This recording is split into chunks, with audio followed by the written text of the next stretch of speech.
cable or satellite provider. C-SPAN, your unfiltered view of government.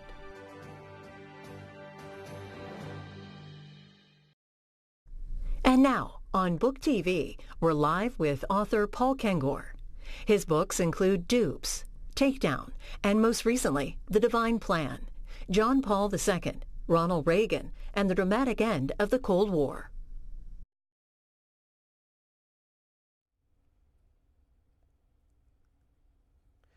Professor Paul Kengor, who is Carol Wojtyła?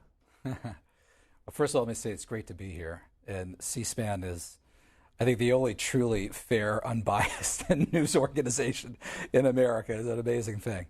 Carol Wojtyła was born in Poland in 1920, went on to become Pope John Paul II, and that is, he would have been the first non-Italian pope in 455 years, picked October 1978, after the previous pope, John Paul I, it would turn out, right? He didn't call himself, actually he did call himself John Paul I, which is interesting.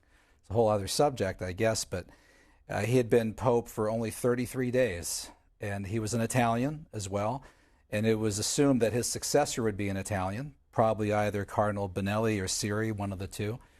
They ended up splitting the Italian vote. This was in the Sistine Chapel around October 16, 1978. That's where they choose the next chair of St. Peter, the occupant of the chair of St. Peter.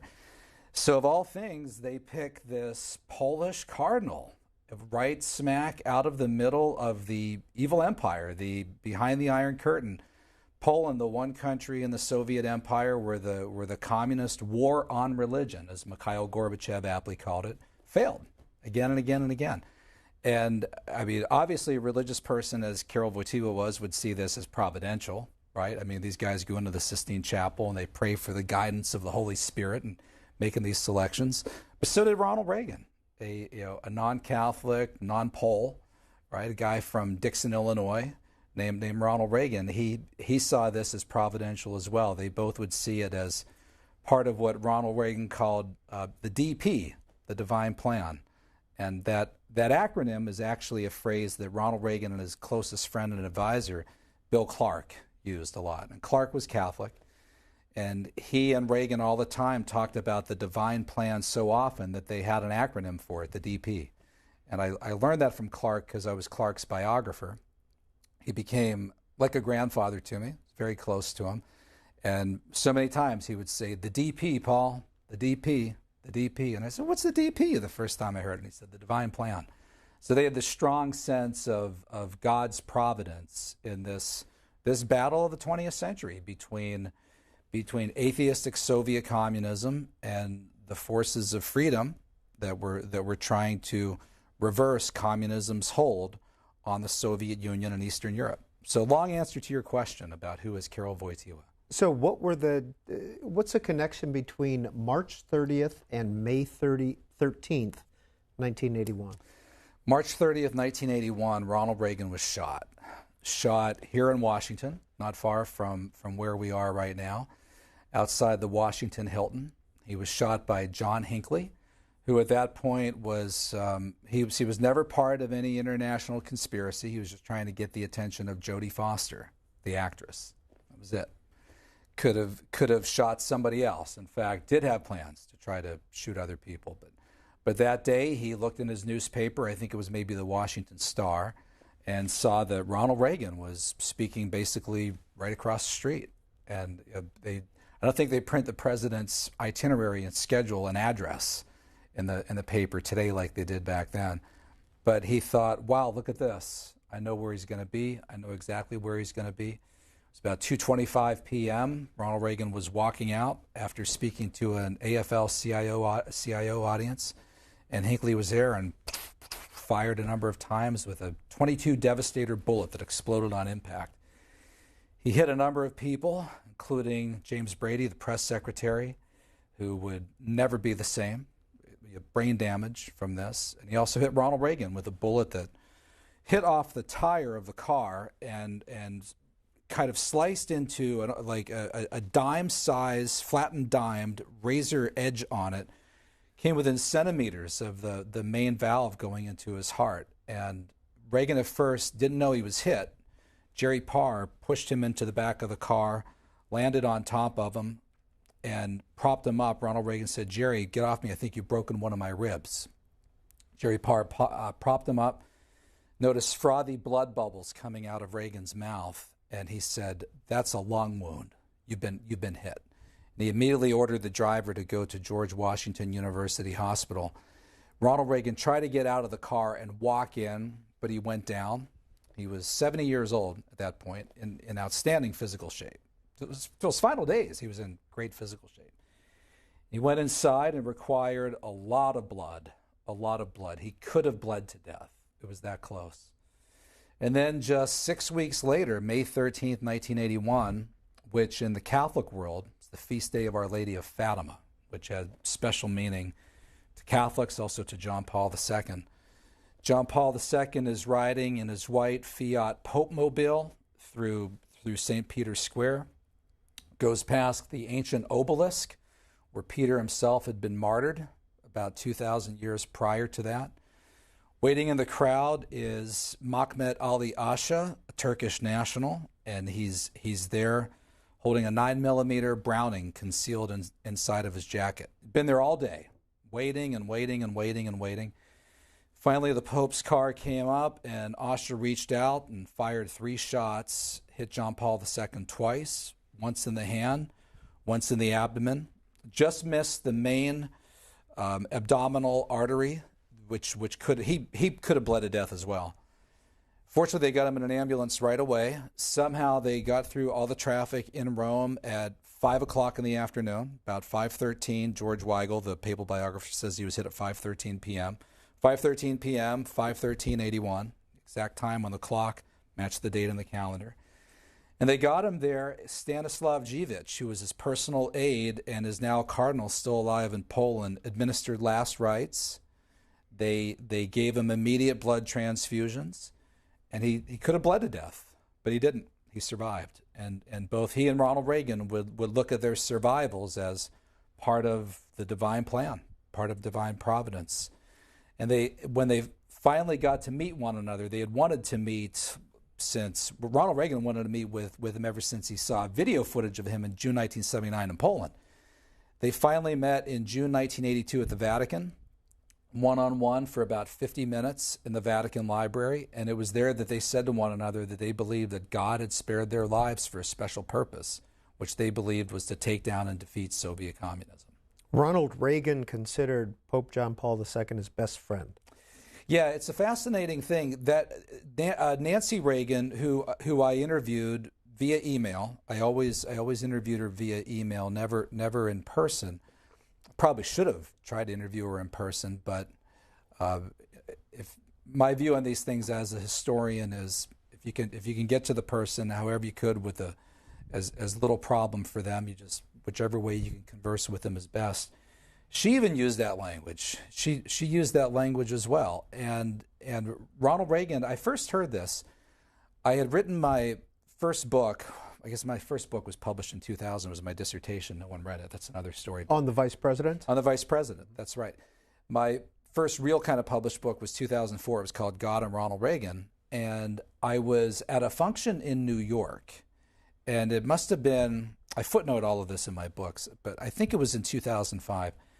And a Polish-American gentleman came up to me who had read God and Ronald Reagan. He said, "I got to tell you this story.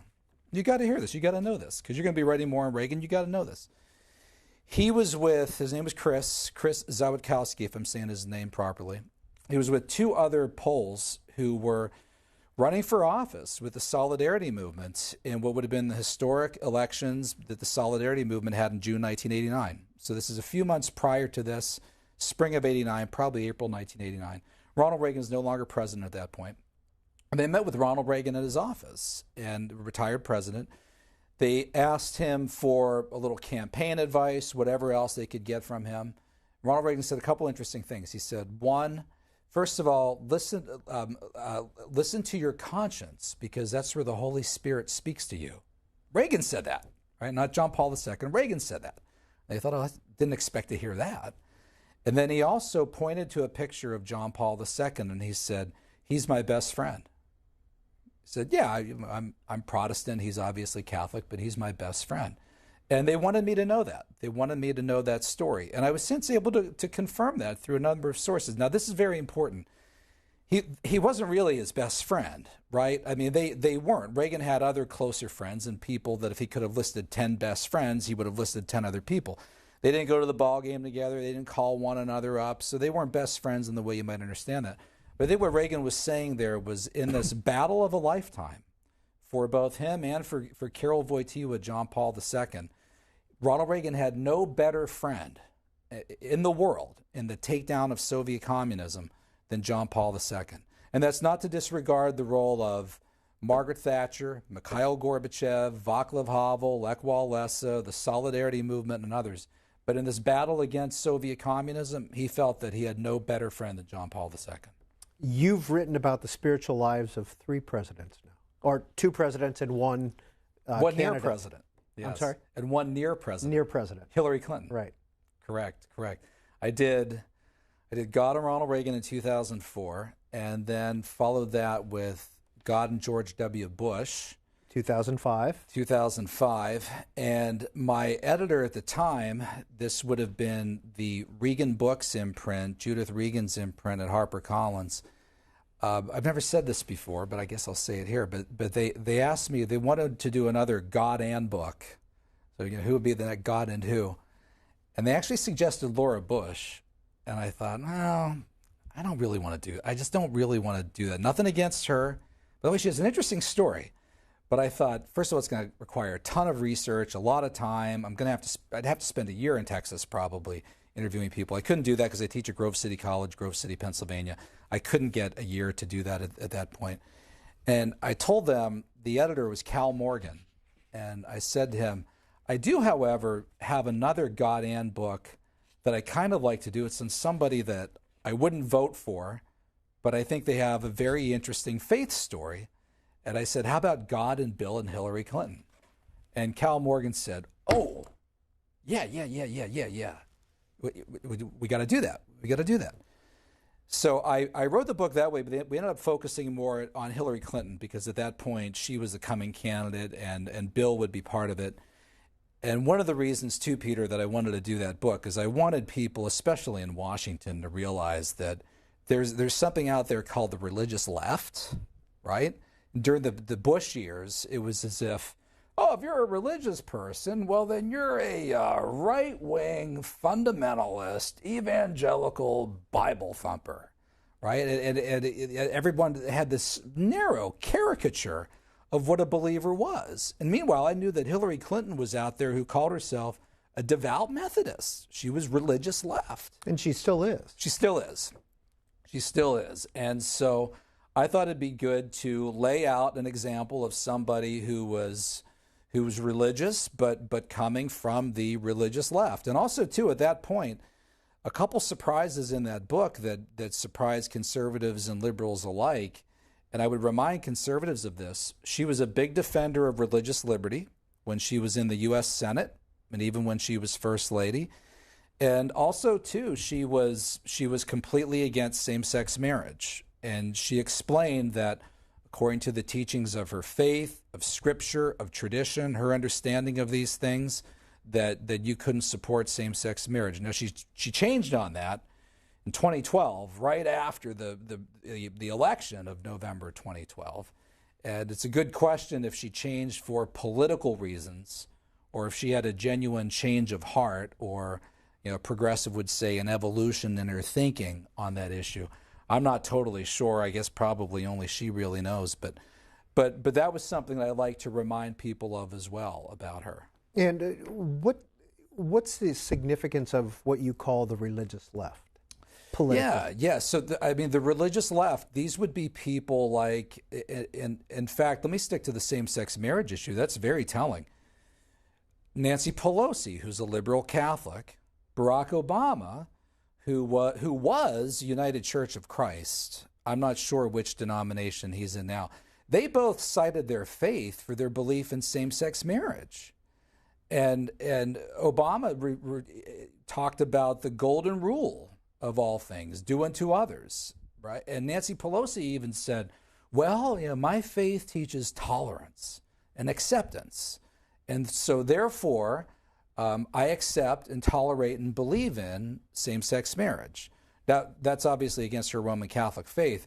But here you have two people who are both religious left Christians, and they're going to their faith in order to justify their position. And what's interesting when they do that, liberals who always try to push faith out of the public square when it's a conservative like George W. Bush, saying, well, the reason I'm against same-sex marriage is because the Bible teaches, or the reason I'm against abortion is because the Bible teaches. Then liberals suddenly say, keep that faith out of the public square, separation of church and state. But when Nancy Pelosi stands up and says, I support our position on global warming and the environment as an act of worship, then liberals say, bring that faith in. Martin Luther King Jr., right? Martin Luther King Jr., the Birmingham jail letter is a beautiful statement on natural law, where he's quoting Aquinas and Augustine. And the left has never minded people bringing their faith into the public square if it's from the religious left. But as soon as the religious right does it, they cry foul and they try to set up boundaries.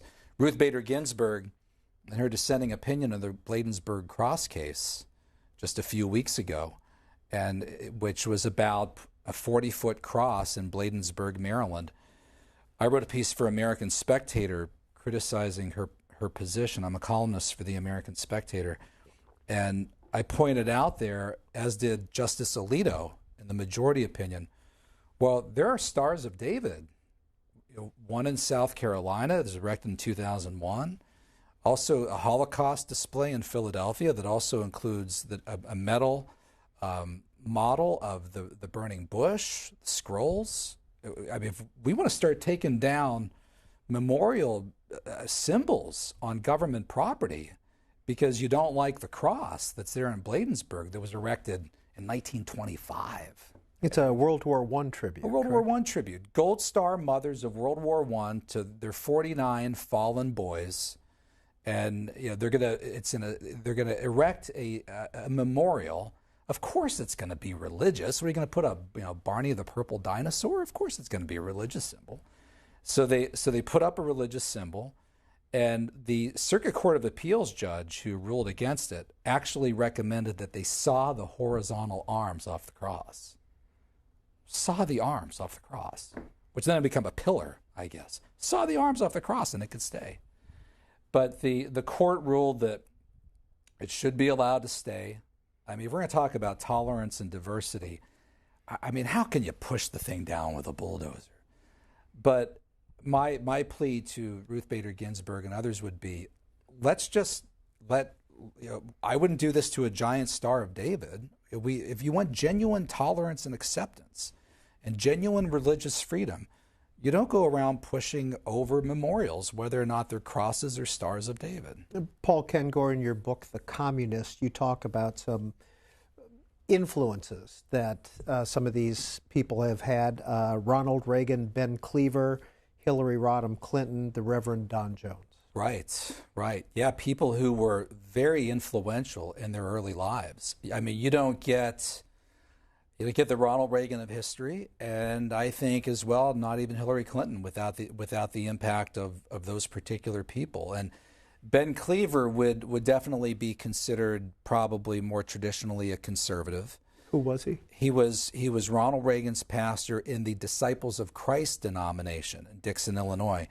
In fact, Ronald Reagan was so close to Cleaver that he was like a second father to him. Reagan dated Cleaver's daughter, Margaret Cleaver, Muggs Cleaver. Muggs was her nickname. And even pinned her. There was the term fraternity, sorority.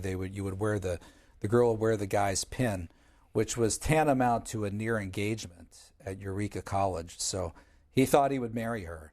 He thought he would marry her, but didn't turn out that way. But Ben Cleaver was like a second father to Ronald Reagan, very close to him, really shaped him. The two most influential spiritual figures in Reagan's life would have been Ben Cleaver, not Reagan's dad. Reagan's dad was Catholic, and Reagan loved his dad and was close to his dad, but Cleaver was a more important spiritual influence. And Reagan's mother, Nell Reagan, who was a very devout Protestant Disciples of Christ denomination. Now, in Hillary Clinton's case, the Reverend Don Jones, he was religious left. So that's really a classic example, and this is why these stories are important, and these faith backgrounds are important in the stories of some of our most prominent political figures. Hillary Clinton had been a Goldwater girl. Her father was a conservative Republican. What pushed Hillary to the left, Wellesley was a big part of it, but also a big part of it was the influence of Don Jones at this United Methodist Church in Park Ridge, Illinois. But you kind of debunk that in a sense, don't you? I mean, did he push her, or did he ask her questions? Yeah, that's a good point. It's definitely more complicated than that. He introduced her to some writers that she might not have been familiar with at the time, Tillich, Niebuhr, among others, and kind of opened her to a wider selection of readings from people in the faith. And it was indeed really at Wellesley that she went to the left and turned pretty hard to the left, to the point where she became a fellow, a pen pal might be too long of a word, but exchanged a number of letters with Saul Alinsky, of all things, one of the fathers of community organizing, who wrote Very Rules for Radicals. Very secular. He was not religious. He was, I think, a secular Jew, and wrote Rules for Radicals. He has an infamous acknowledgement in the beginning to Lucifer, among 3 or 4 other acknowledgments. And I wrote a long piece on this for American Spectator on breaking down what exactly he said about Lucifer and how he said that and so forth. It's kind of a complicated issue. I don't want to overstate it. But Alinsky offered her a job, actually offered her a job. And we now have these letters between her and Alinsky that have been FOIA'd, I don't know if declassified is the right term, but have been publicly presented and are out there and accessible. Hillary ended up going, instead of taking the job with Saul Alinsky, she interned at a law firm in San Francisco by Truhaft and Mitford, Jessica Mitford and Robert Truhaft, if I have their names exactly right off the top of my head. They were so far to the left that they were literally communists, small c communists, and I can't remember if they joined the party or not. I think they were even at one point on a watch list in the United States as to whether or not they could leave the country, but they were very far left. So she ended up clerking at that law firm instead of taking the job with Saul Alinsky. So for Hillary, she goes left late 60s and into the 70s and into the mid 70s. Well, back to your book, The Communist. This isn't necessarily a religious influence, but you talk about an influence on President Barack Obama, and that was Frank Marshall Davis. Who was he? Right. Frank Marshall Davis, if you go to the Wikipedia entry, it's probably scandalous. It's never very. I get emails from people all the time begging me to try to correct the Wikipedia entry. But he was African-American writer, poet. I'm sympathetic to how he was discriminated against. In fact, my opening chapter 2 of the book, I lay that out. No matter what the guy's later sins and misdeeds and missteps, some of which were considerable in the way he supported the Soviet position. I always have kind of a soft spot for him because of how he was mistreated as a young man in the civil rights movement. And if you go to Wikipedia and the other entries, they frame him almost as strictly the civil rights fighter. But he was a member of Communist Party USA. He actually joined Communist Party USA. His CPUSA number was 47544. I remember that number very well because I went through the 600-page FBI file to look for it. We have his actual 5-digit number. There were probably never more than 50,000 to 100,000 Americans who joined Communist Party USA. It's a big, big, big deal if you join Communist Party USA. Most American communists didn't go so far as to join CPUSA because they didn't want to swear a loyalty oath to the Soviet Union. In fact, Saul Alinsky It's hard to say if Alinsky was a communist, socialist. That you have to nuance that. But Alinsky said, among other things, that he would never join the Communist Party because he couldn't he couldn't take that kind of loyalty. He couldn't swear that kind of loyalty to any organization. But if you joined CPUSA, you took a pledge to, quote, it is exact quote, ensure the triumph of Soviet power inside the United States, unquote. You were pledged to what William Z. Foster called a Soviet American Republic, or as Langston Hughes, another African-American poet who was pro-communist, put one more S in the USA to make it the USSA. So most American communists, small c, didn't join the party because they didn't want to swear allegiance to Moscow. All 10 of the members of the Hollywood 10 did. And so did Frank Marshall Davis. Well, we'll get into that, but first, good afternoon. You're watching Book TV on C-SPAN 2, and this is our monthly in-depth program. Every month, we invite one author in to talk about his or her books and their body of work. And this month, it's Grove City College professor and author Paul Kengor. Very quickly, here's a list of Professor Kengor's books. Wreath Layer or Policy Player, that's the book about the vice presidents. That was his first, his dissertation in 2002.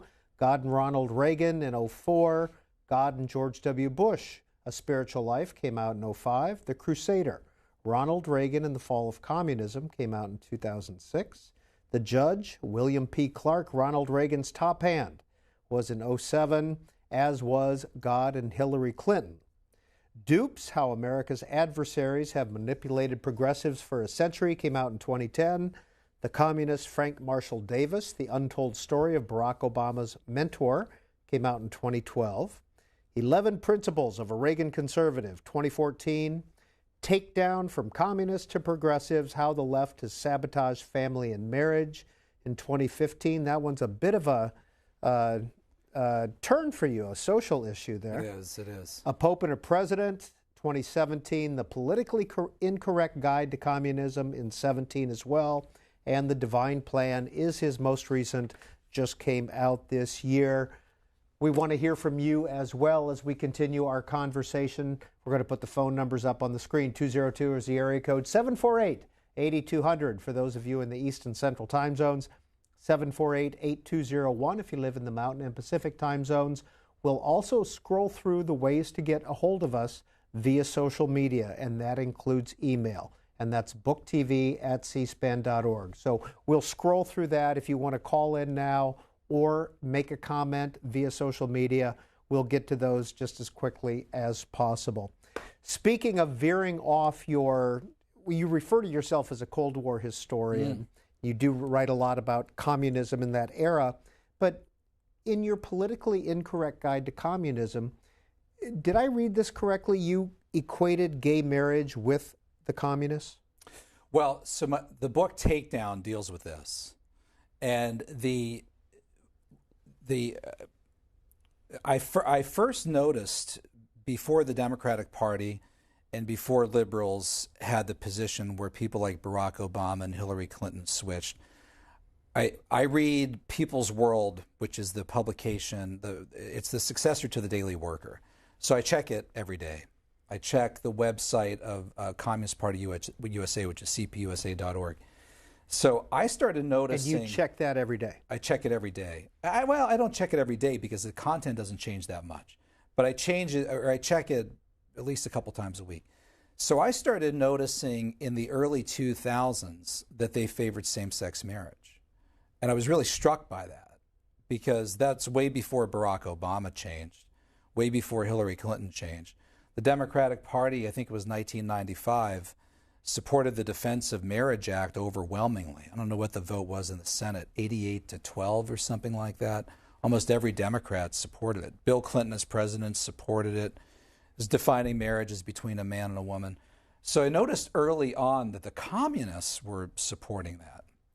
And I thought, well, why? What does that have to do with class, right? Redistribution of wealth, the 10 principles that laid out in the Communist Manifesto, abolition of land on property, progressive income tax.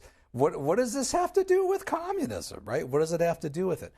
Well, one of the things that Marx and Engels wrote about in the manifesto, abolition of the family.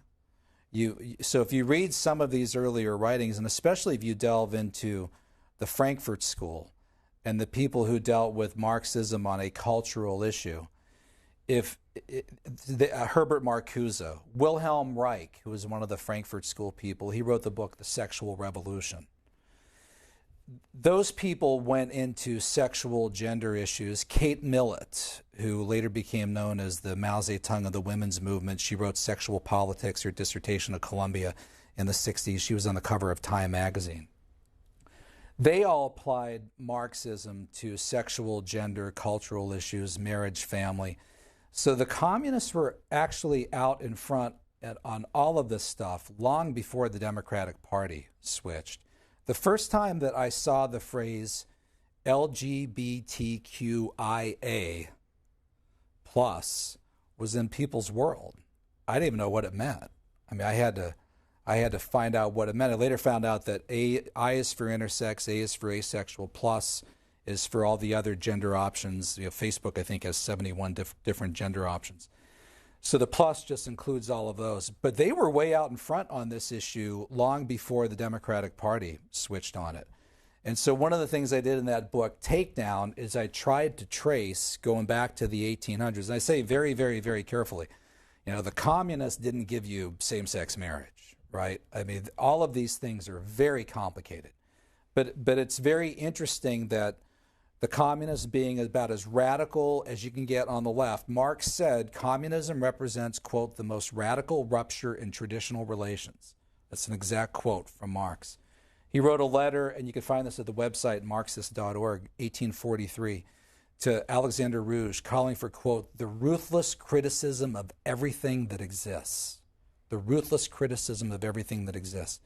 So what the communists have wanted to do is break down from the very beginning the idea of moral absolutes, set tradition, the idea of a biblical worldview, go against certain traditional church teachings. Certainly the Roman Catholic Church has long been in kind of the crosshairs.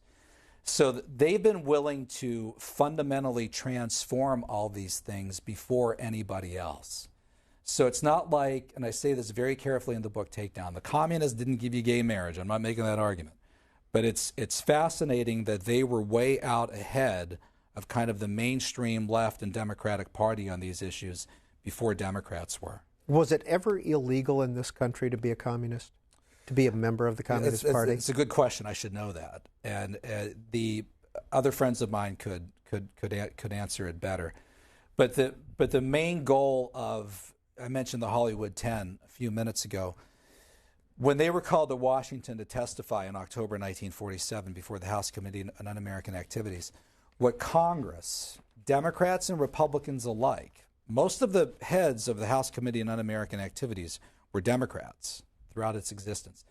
What they were most concerned about was whether or not these individuals, if their loyalty was elsewhere. They were American citizens, but they were concerned. And the only one of the Hollywood 10 who expressed regrets, Edward Dmytryk, later said that when he heard his fellow communists say that in a war between the United States and Soviet Union, they would fight for the Soviet Union, he knew that this wasn't just another political party.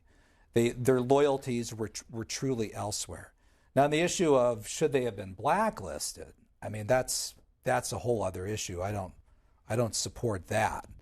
But I think calling them to testify, to ask them, where are your loyalties? What are you doing? What are you pledged to? I think that's a legitimate question for a Congress who was committed to upholding the Constitution and protecting the security of the United States, because they had pledged a loyalty oath to another country. And if you look at the founding documents of Lenin, Leninism, Comintern, and everything else, this was to make the USA, a USSA, a Soviet American Republic. This wasn't just a typical political party. Well, you spend a lot of time in your book, Dupes, which came out in 2010, on the Hollywood 10. And here's a quote from that book. Hollywood's liberals were a huge help to the communists. Yeah, absolutely. In October 1947, a group of liberals, progressives, actors, and actresses formed a group called the Committee for the First Amendment. And that very title was influenced by some of the Hollywood 10 members, John Howard Lawson, Dalton Trumbo, and others, who said to their liberal friends, all right, and liberals, listen to me on this. I'm telling you, you don't want to be a sucker on this stuff, all right? Said to their liberal friends, Humphrey Bogart, Lauren Bacall, Judy Garland, Gene Kelly from my alma mater, University of Pittsburgh. I love Gene Kelly. This hurts, right? All these genuine, good, true progressives and liberals who were not communists. They were not communists.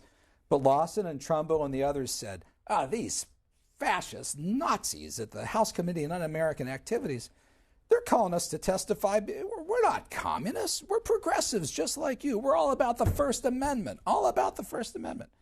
And then they got there, and they had a Bill of Rights tour, it was called, where Bogart and Bacall and who was Danny Kaye, all these individuals, they got on a train, went all the way across the country. This is unfair. This is unfair. They're being called communists. They're not communists. They're not communists. Get all the way there, and then they're called to testify.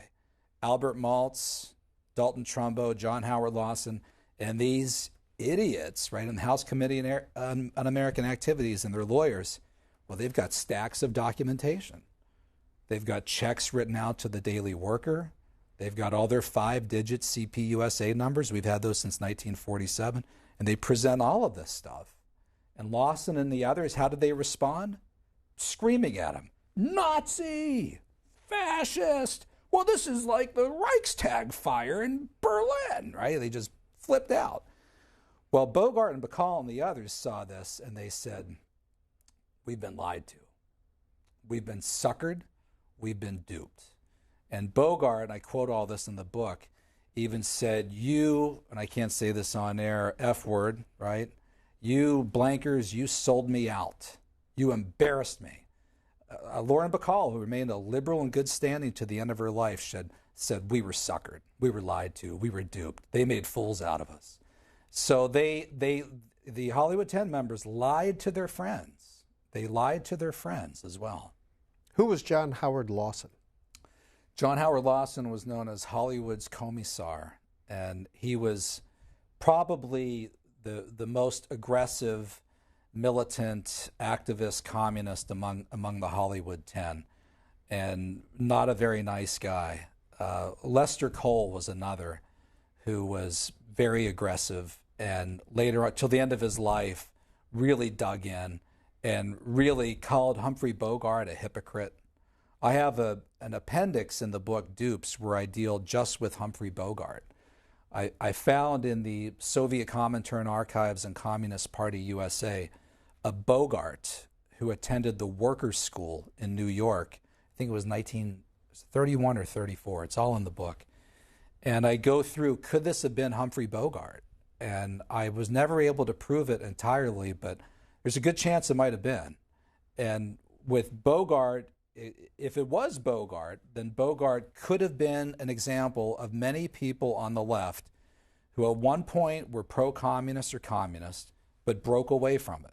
And my heroes in Dupes are people on the left who became anti-communist liberals who understood. Arthur Schlesinger Jr. was great in pointing this out, who tried to point out to their fellow liberals, no, listen, you guys, pro-communism is bad. You got to realize these communists swear a loyalty oath to the USSR. This is not just another political party. But Lawson was militant, aggressive, unapologetic, and I don't know where he was when he went to the grave, but his role was that this was a completely illegitimate inquiry by the House Committee on Un-American Activities, and he left that place guns a-blazing, yelling at him, calling him names, Nazi, fascist, everything else. Which is ironic because the Nazis and fascists were able to do what they did because in 1939, Joseph Stalin and the Soviet Union signed a pact with Adolf Hitler to launch World War II, which pushed many American Jews who were communists out of the Communist Party because they said, how dare Stalin do this? How dare he do this? I'm leaving the party. I'll remain a communist, small c. I'll maybe even follow Trotsky, but I will never be a member of CPUSA because Stalin helped Hitler launch what he did, became an ally of his. Frank Marshall Davis, Barack Obama's friend in Hawaii, joined the Communist Party after the Hitler-Stalin Pact. After. So that's bad. Paul Kengor is our guest, and Donald is calling in from New York City. Hi, Donald. Hello, how are you this afternoon? Just fine. Good, thank you. I have to ask Mr. Kengor, recently in all this discussions of the fall of the Soviet Union, I have noticed that there seems to be a lack of any tribute to Solzhenitsyn's role, of the great author Alexander Solzhenitsyn, and since many people say that his publication and writing of the Gulag Archipelago was a principal cause of, at least one of the principal causes of the fall of the Soviet Union. And I wonder why, in relation to this matter, this subject, recently I hear his name so seldom mentioned. And I'd also like to ask Mr. Kengor if he is aware of the writings of the great British journalist Malcolm Muggeridge, who was aware of the evils of the Soviet Union from the 1930s on. And I will hang up to hear the answer. Thank you very much. Thank you, Donald. Yeah, great question. Thank you. I'll start with Malcolm Muggeridge first. Yeah, Muggeridge is one of my favorites. I quote him all through Dupes, and he has some of the very best quotes on what happened in the 30s and 1940s. Now, there's another one who was originally a man of the left and also an atheist. In fact, he went into a museum to atheism in Moscow, which was a church that was converted into a museum to atheism. He found it so maliciously sacrilegious and disrespectful of religion that it moved him away from atheism. He was so horrified what he saw.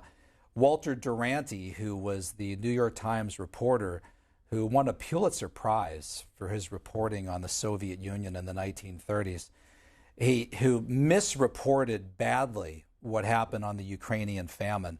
And the latest research on this is that it appears that Duranty, in eyewitness testimony from people that he told, was completely aware of the fact that there was starvation in the Ukraine, and that 5 to 10 million people starved to death.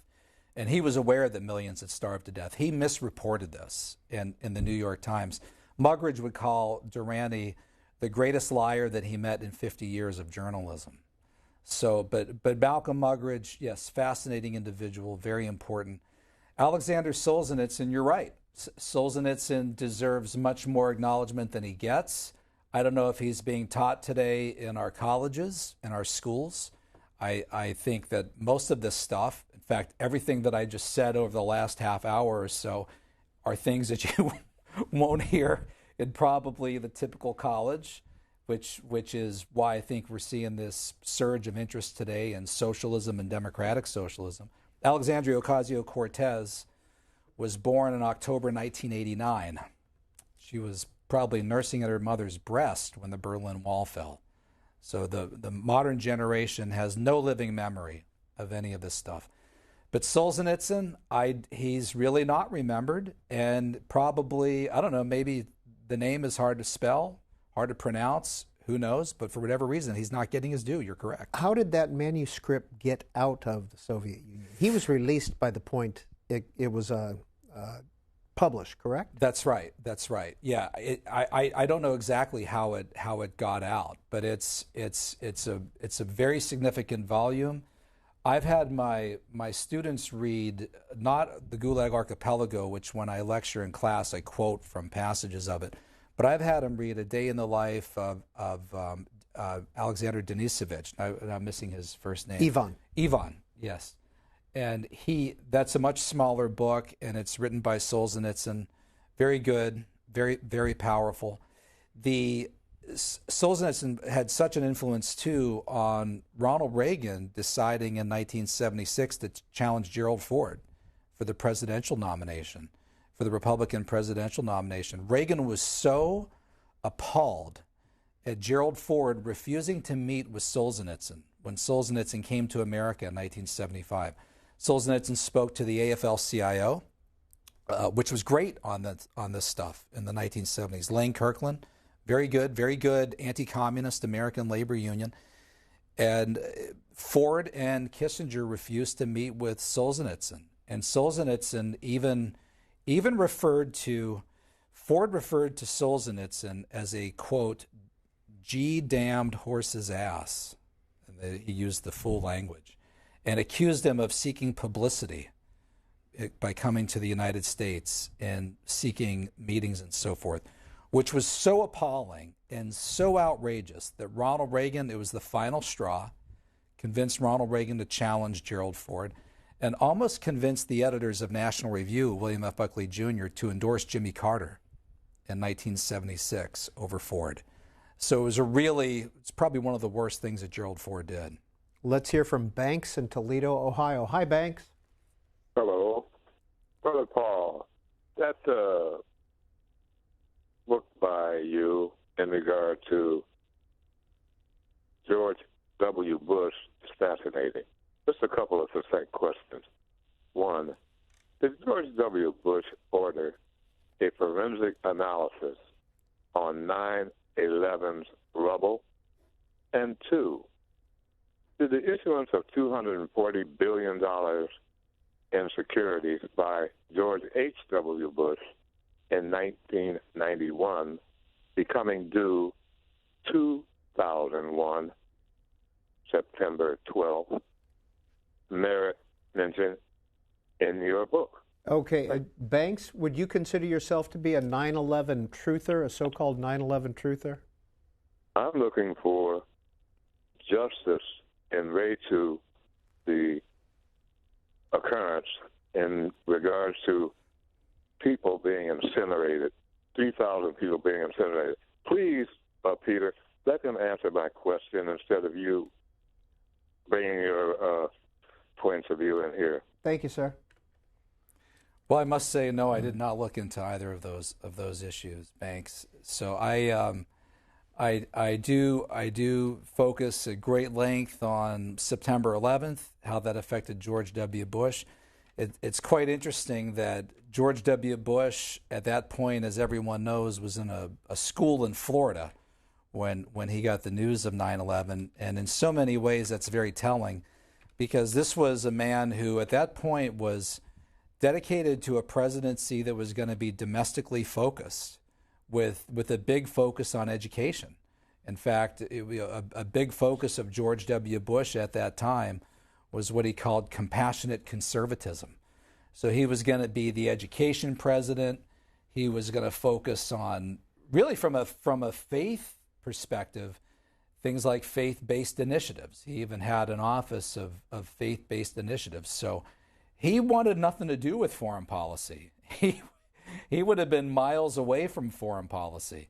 He would later refer in a great speech to what he called the hiatus, the years of repose between the shipwreck of communism and the day of fire, as he called it, 9/11, the 10 years between about the fall of the Soviet Union in 1991 to 2001, September 11th. So a time of, you don't really know where the world is even going at that point. And how ironic that George W. Bush, who's going to be this domestic president focused on education, helps to instead structure what becomes the 21st century foreign policy of America and what would be the post-9/11 world. Because at that point, this isn't on his radar. He has no idea. There was nobody in America more surprised by 9/11 than George W. Bush. Mark is in Meadville, Pennsylvania. Hi, Mark. Hello. Paul, as a history professor or as a historian, you can choose to write on anything. And you seem to have a passion for writing on communism. So what was the impetus for this? What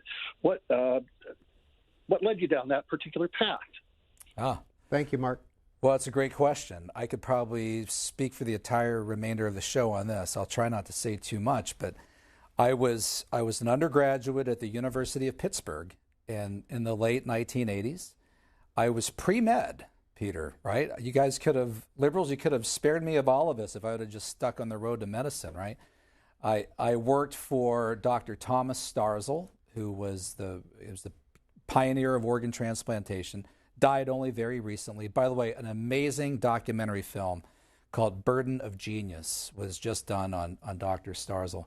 I was pre-med at the University of Pittsburgh. That was 1987 through 1990. I graduated in 1990. I had transferred from a couple of other schools to get there. I had been a horrible student in high school, an outrageously bad kid. That's another story. But I ended up pre-med at Pitt. That was my goal, and I became fascinated in the historic events that were taking place all around me. And I knew enough of the campus atmosphere to know that Ronald Reagan had called the Soviet Union an evil empire. There were these people on campus that called themselves liberals. I was completely apolitical. I didn't know what a Republican or Democrat even was. And they had said in 1987, 88, Ronald Reagan was an idiot, and none of this, collapse of communism, evil empire, Westminster speech, these things that I know better now. This wasn't going to happen. Communism was going to be around for 20, 30 years. Soviet Union wasn't going to fall apart. Even people like Richard Nixon were saying that at the time. And then suddenly, when I'm there, it all fell apart. It all collapsed. The Berlin Wall went down in 1989. I became so intrigued by it that I started writing columns, which began as letters to the editor, to my student newspaper, which was called the Pitt News. And it was a daily newspaper. Daily weekdays, Monday, Tuesday, Wednesday, Thursday. I ended up being the editorial page editor for the student newspaper, ended up writing a couple columns a week. And while I'm majoring in medicine, pre-med, I was a biophysics major / microbiology, working 20 to 30 hours a week for the transplant team, almost full-time in the summer.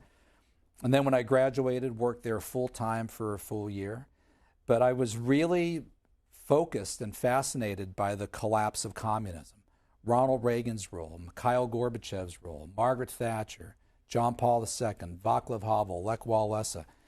I became super focused on it, and it began for me a really difficult period of trying to figure out, what should I do? Where should I go? Should I apply to medical school? Or should I maybe apply to graduate schools in political science, international relations, foreign policy? Maybe that's my calling. Is that what I should do? So I applied to 15 graduate schools, was rejected by 14 of them because my GREs weren't high enough. By the way, my grade point average wasn't high enough either. I think it was like a 2.9 or 3.0.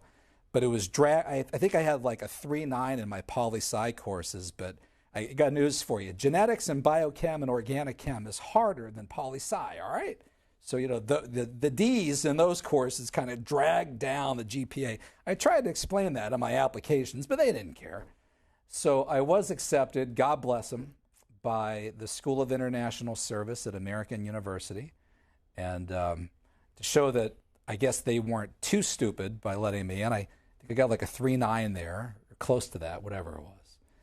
And it was there at American that I started focusing on this question of the Cold War and the collapse of communism. How did all of this happen? My first book would have been The Crusader, Ronald Reagan and the Fall of Communism.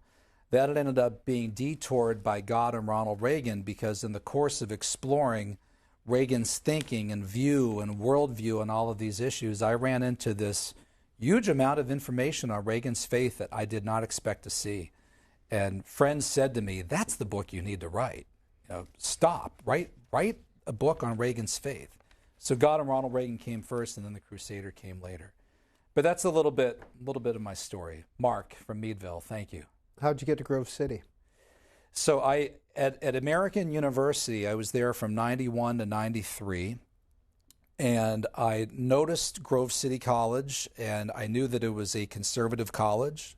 I had become a conservative at that point. I guess it's another long story, but I knew what they were doing, and I thought to myself, boy, I'd love to teach there. That's a place where I'd love to teach. I was living here in Washington, but I'd love to go back home to Western PA. I was born in Pittsburgh, and you can't take the Pittsburgh Steelers fan and all that stuff out of the boy from Pittsburgh. So I wanted to get back to that area. My wife and I, we got married when in D.C. in May 1993. Actually, we got married at our college chapel, Heinz Chapel, on the campus of the University of Pittsburgh. I met her at the Pitt News. She was the copy editor. I was the editorial page editor. And I loved working in D.C. It's the greatest place to work, but I didn't like the hectic lifestyle. We didn't want to raise kids here. So we both said, let's apply back to our alma mater. And I would apply to the PhD program in what became the Graduate School of Public International Affairs, GISPIA. She applied to the master's program in exercise physiology. We both got accepted. We said, let's go. So we went there. I got my PhD from University of Pittsburgh, I think in 97. Went through the program quick, and much quicker than my undergrad. My undergrad took 6 years because I transferred a number of times, changed majors, worked so many hours a week. And I taught at Robert Morris College, which is now Robert Morris University in Pittsburgh while I was in graduate school. And then applied to not very many people, but not very many places. But there was an opening in Grove City College, and they hired me. And is Grove City affiliated? So it is. Some people think it has an affiliation with Presbyterian Church USA. It does not. It's probably, Grove City is very Presbyterian. I mean, you could stand by what's called the Rainbow Bridge on campus, and if you've got a good enough arm, you could hit 3 Presbyterian churches. 2 of them are former PCUSA, Tower Church in East Main, and then the other next to East Main is an OPC, Orthodox Presbyterian Church. But Grove City the faculty is pretty mixed, mostly Protestant, probably 90%. I'm actually Roman Catholic. The student body is, I'd say if there's we probably get more of our students now are non-denominational, independent evangelical churches. I don't know that for a fact. We'd have to go through the data, but I think that's right. The faculty is a little bit, some are Anglican, some are Presbyterian, some of them are Presbyterian Calvinists. Like I said, there's a few of us who are Catholic. So the faculty, no particular specific denomination. Famous Supreme Court case. Famous Supreme Court case, 1984. Yeah, Grove City College, and we went all the way to the Supreme Court, and we lost. People think that we won that case. We lost. Well, it had to do with Title IX and government funding. It's a long story. It's complicated, but we eventually decided. And by the way, we'd never discriminated against women. It's complete nonsense and a smear of the college. We had been admitting women in larger numbers than almost any college, certainly in Western Pennsylvania, for a long, long time. But we didn't want to abide by the massive stack of government regulations which we felt intruded on our freedom to operate freely as a college, as a university. So we got to the point where we decided that we would simply have to not take any government money, federal, state, at any level. And our students that come to Grove City and need a loan to come here do it through a privatized student loan program through PNC Bank. And that's how we've managed to survive. And we have, according to Money Magazine, we're listed one of the best buys in higher education. Our tuition, about $25,000, $26,000 a year. So we've done an incredible job of keeping costs down without taking any government money. That's similar to Hillsdale's approach. That's right, correct? Hillsdale as well. Everyone thinks that Hillsdale, it was their court case. It wasn't, it was our court case. So we were first. And there are a number of colleges now, I think, that don't take government money, but it can't be more than a handful. We were first. We are talking with author and Professor Paul Kengor on Book TV's In-Depth program. If you can't get through on the phone lines, you can get through via social media. We'll scroll through those addresses. Just remember, at Book TV. Sean's in Battleground, Washington. Thanks for holding, Sean. You're on the air. Good morning, Mr. Kengor. I was born a Catholic, and I saw a movie called The Killing Fields, and I think I was just a preteen. So I bought into the Cold War, hook, line, and sinker. I was actually serving as an infantryman in the U.S. Army when we invaded Panama. I didn't take part in the invasion, but I was absolutely horrified at the deaths of hundreds of innocent people in what I consider to be just a completely meaningless invasion. The Pope has recently said that capitalism is like a pile of garbage. I actually received First Communion and was actually confirmed in the church very recently based on the Pope's comments, and also the history of liberation theology, Michael Moore's film, Capitalism, A Love Story, the whole history of liberation theology with Ignacio Martin Barro, the murdered Jesuit priest in El Salvador, Archbishop Romero, murdered while delivering Mass. Do you consider yourself to be like an apologist for Wall Street plutocracy? Ayn Rand sounds like a closer idol to you than anything I find in the Bible or in the Catholic Church. Anton LaVey, the author of the Satanic Bible, actually based his work on Ayn Rand's work. So, again, do you consider yourself to be just an apologist for plutocracy and capitalism and the aristocracy that's ruling our country now? That's Sean in Battleground, Washington. Well, he doesn't know me very well.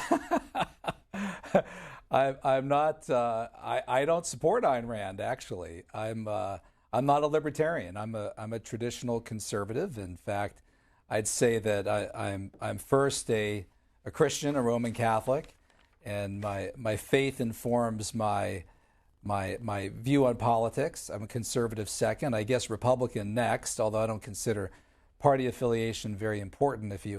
If you came forward with a good conservative Democrat for president versus a liberal Republican, I'd vote for the Democrat. But no, I don't support Ayn Rand. I don't know why. I don't know where you're getting that. What is liberation theology? Yeah, liberation theology became a form of Latin American based theology. It was primarily in Latin America. The Jesuits really pushed it in the 70s and 1980s. Malachi Martin wrote a book on the Jesuits in the 1980s, which laid this out in great detail. And by the way, very important, the current Pope, Pope Francis, who's a Jesuit, has said, quote, Marxism is wrong. And I use that quote a lot in presentations. So he completely rejects that, as well as he likewise rejects, I guess, what you'd probably call laissez-faire capitalism. So there's a much more integrated view on that. John Paul II as well. If you read Centesimus Anno, if you read any of his different encyclicals, go back to Rerum Novarum by Leo XIII. Read, the writings of Pius X, Pius XI, Pius XII, Divini Redemptoris, which was published in 1937 by Pope Pius XI. But you'll see the Catholic Church has a very balanced view on, indeed, the dangers of not only excessive collectivism, but excessive free market capitalism as well. But I don't support Ayn Rand at all. I don't know where you're getting that, dude. Speaking of the popes, your newest book is The Divine Plan. We want to show some video. You'll know what it is, and you can explain it afterwards. Sure. Ronald Reagan was shot on March 30th, 1981. And then Pope John Paul II was shot just 6 weeks later. God did have a purpose for the Pope and for Reagan. They were preserved through this suffering for a high purpose. I don't think you'll understand either one of them without understanding that. So they finally come together on June 7th, 1982 at the Vatican. To do some serious examination about what God had in store for them now. Both Reagan and Pope John Paul II shared the belief of optimism. We share peace, justice, and the expansion of freedom. The Pope gave people an alternative worldview. They were working in the realm of the human spirit. The most important subjects, like hope, love, family, friendship, and much more. Poland could be the linchpin to take down the entire Soviet communist bloc. Reagan said, my policy in the Cold War is very simple. We win, they lose. To say that the Pope is not about politics is ridiculous, because power is about politics. The attempt to win the Cold War, to bring about the Soviet collapse, started, and it started in Poland. Everyone hoped that communism would be over. There were hundreds of thousands, if not millions of people, and suddenly everybody saw one another. It represented the fear of the communist leadership throughout the world. And the communists are deathly afraid. I see one of the great stories of the end of the 20th century. Do not be afraid. Do not be afraid.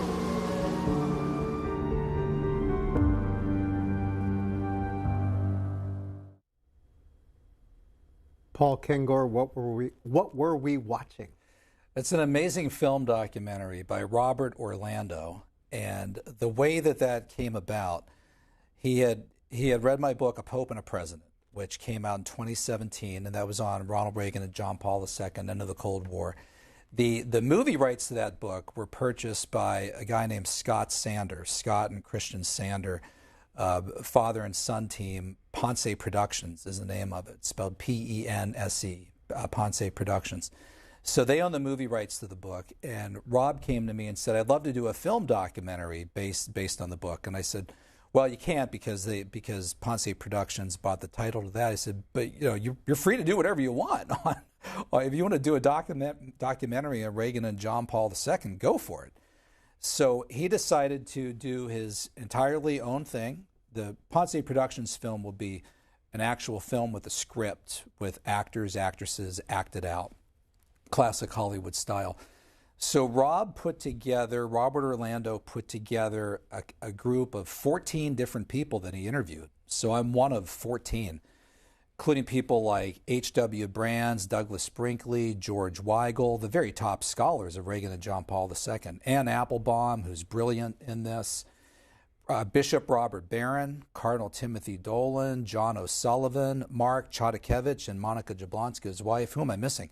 Jim Rosebush, Richard V. Allen, who was the only person who was there. He was the person there with Ronald Reagan in June 1979 when Ronald Reagan is watching footage in his living room of John Paul II's visit to Poland. So we got that guy on film, Richard V. Allen. It's great. So altogether, about 14 different people. The film will be released this fall. It will be in theaters this fall to coincide with the 30th anniversary of the fall of communism. The website is thedivineplanmovie.com, thedivineplanmovie.com. So in the midst of this, Rob had 14 transcripts of all these different folks, 20 pages each. I mean, some of them were 30 pages. Craig Shirley's, I think, was 25 to 30 pages. Craig just knows so much about Ronald Reagan. And we looked at these. I remember reading the one from Bishop Robert Barron, really good on theology, really a deep theological dive that goes beyond just the facts, right? Deeper idea of Aquinas, Augustine, God's will, free will, quoting everybody from R.C. Sproul to Peter Kraft. And we realized this is a gold mine of material. And you know how this is. In a film documentary, you get these hour-long interviews with people. You can only use 2 minutes in the film. So we approached ISI Books, which published A Pope and a President, and said, would you be interested in a book to go with the film that makes use of all this great material?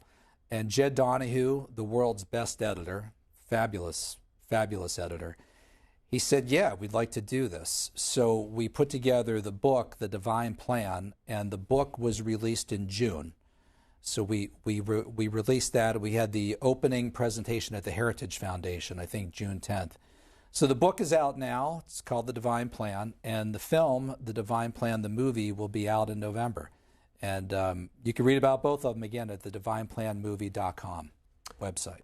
In your book, which came out in 2014, 11 Principles of a Reagan Conservatives, you write that conservatism means different things to different people. It sure does.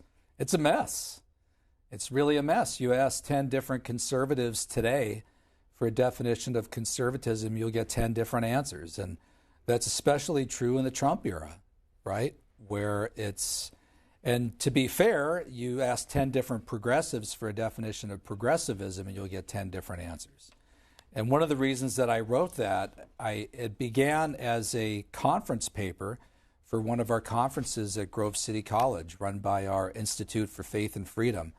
And it was then called the Center for Vision and Values. We recently had a name change to the Institute for Faith and Freedom. But we did a conference on conservatism, and it was tasked to me to do a paper on what is Reagan conservatism. And I said, I don't want to write about Reagan. I write about Reagan all the time, right? They said, no. Tell us what a Reagan conservative is. So I laid out what I think at that point was about 7 principles. And my colleague, Lee Wishing, said, you need to turn this into a short book. You're always writing big, long, thick books. Do a short book on what is Reagan conservatism. We really need to know. Reagan really exemplified conservatism. So I eventually settled on 11 principles, and I would, Young America's Foundation ordered 10,000 copies of that book and did a special edition of it. Young America's Foundation does a great job. They give it out to students at conferences because I think to understand Reagan conservatism is to really understand what conservatism genuinely means. And in an era when Republicans and self-described conservatives in the Trump era, I think, don't fully understand it or don't totally understand it, or at least it's very murky, I think this can be very helpful. And you've got some of President Reagan's longhand speeches written in the back here. But you also quote Ronald Reagan in 1977. The principles of conservatism are sound because they are based on what men and women have discovered through experience in not just one generation or a dozen, but in all the combined experience of mankind. When we conservatives say that we know something about political affairs and that we know can be stated as principles, we are saying that the principles we hold dear are those that have been found through experience to be ultimately beneficial for individuals, families, communities, and for nations. Yeah, you nailed it. I think that is, I use that in class at Grove City College a lot. And people need to understand that conservatism is about those time-tested values over time, moral, biblical absolutes that through experience and through time have proven to be indeed unchangeable and fixed. And that's very different from progressivism, where progressives believe that truth can change and you can evolve into certain truths. So again, to use an example, a hot-button social issue, and it's one of the reasons why I like to write stuff like this, because maybe it'll calm the waters and cool the acrimony in the conversation a little bit. But the same-sex marriage debate, a conservative would believe that marriage is between a man and a woman because they believe in certain absolutes through biblical truth, moral absolutes, tradition, church teaching, over 2,000 years of history. They'd be very reluctant to suddenly change that and redefine it. Whereas a progressive who believes that this stuff evolves and changes and the definitions of things can even be changed, including gender, a progressive would be willing to redefine marriage. A conservative really wouldn't, and which is why when we better understand each other on this, we don't have to accuse the other side of hate or nastiness. Right? A progressive ought to be able to look and say, well, they're a conservative, and looking at what conservatives believe, we really wouldn't expect them to sign on to that. We disagree with them, but it doesn't mean they're fascists and Nazis. They're conservatives, and that's what they believe. And on the other hand, a conservative would understand that progressives believe that these things evolve and change. Also very important, I get this question all the time from liberals. They'll say, well, then that means that all the stuff from the past, right? You guys believe in preserving and conserving old ideas. What about slavery, right? What about, slavery was once legalized. No. That's incorrect. What Reagan is saying, the time-tested values over time that that are correct. Slavery was always wrong because it violates the inherent human dignity of human people. So just because it's from the past doesn't mean the conservative supports it, right? All kinds of bad things in the past that you want to change and that you need to change. Next call for Professor Kengor comes from Alan in Pittsburgh. Hi, Alan. Hi, Professor Kengor. I've enjoyed many of your books. I have a question that's been bugging me for probably a year or so. That involves the former CIA director, John Brennan. From what I understand, he admitted that when he was in college, he voted for the Communist Party. which is controlled by the Soviet Union. And I don't understand, not to use a pun, why this didn't raise a red flag, the CIA, and how he became director of the CIA. And no one's really talked about it. Even Fox doesn't talk about it. And it just reminds me of the MI6 in Great Britain and all the communists. And I'm just wondering, is he a dupe? Or I mean, I don't understand him at all. And I will hang up and listen for your comment. Thank you. That's a great question. He did, in fact, John Brennan did, in fact, say, and I think it was first reported by CNN. They had the video, and I wrote about it in my column for the American Spectator. But he did say that he voted for the Communist Party ticket of Gus Hall and Angela Davis, which is a pretty amazing thing.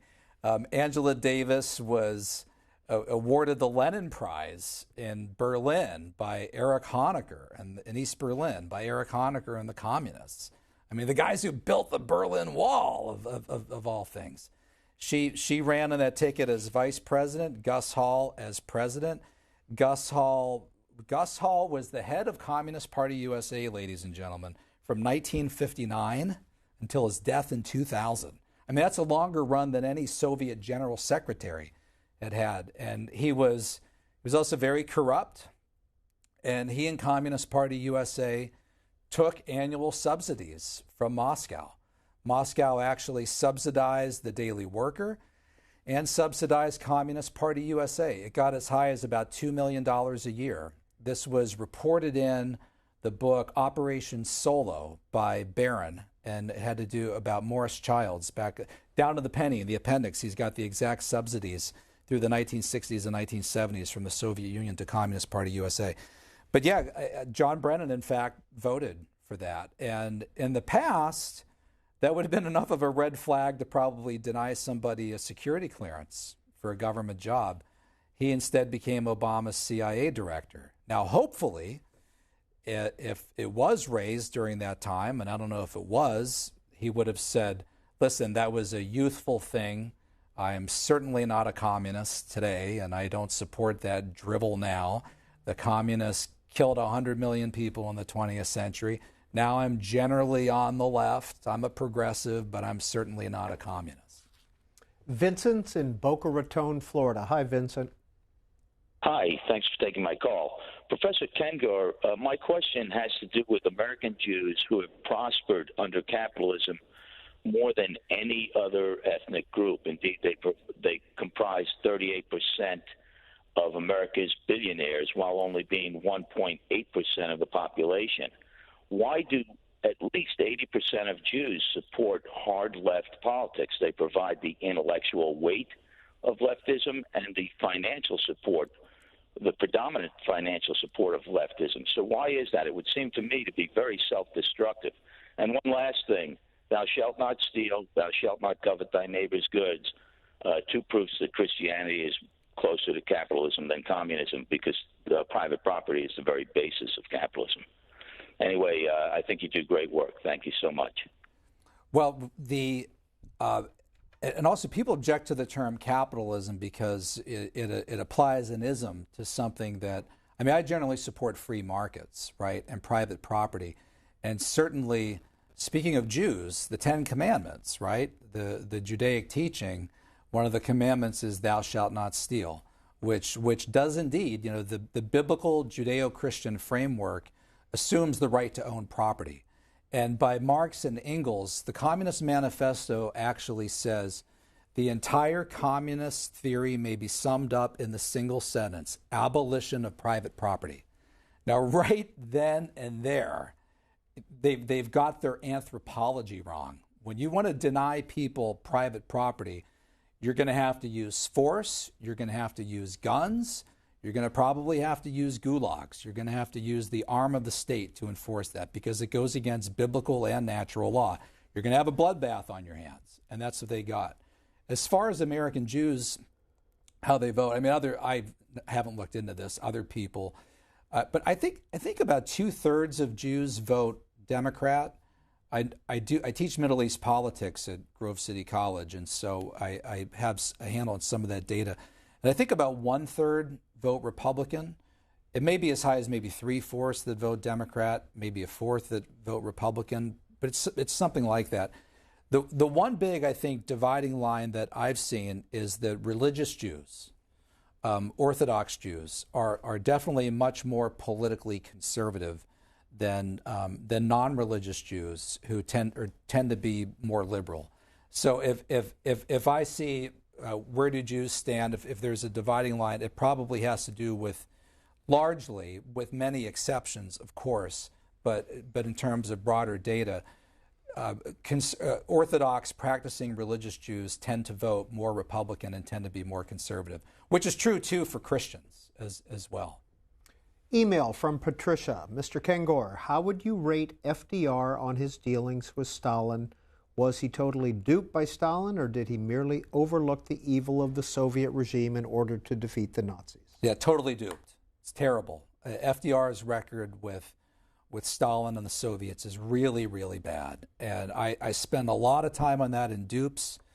In the revised edition of Dupes that was released in 2018, the paperback edition, there's a new preface to it where I included a bunch more material on FDR.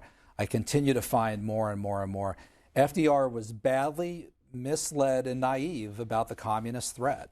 There are so many examples of him telling people, from the latest example I gave in the book, Cardinal Spellman, Eugenio Pacelli, who would later become Pope Pius XII, other advisors, where he would just say again and again, look, it's the fascists that are the threat. The Nazis are the threats.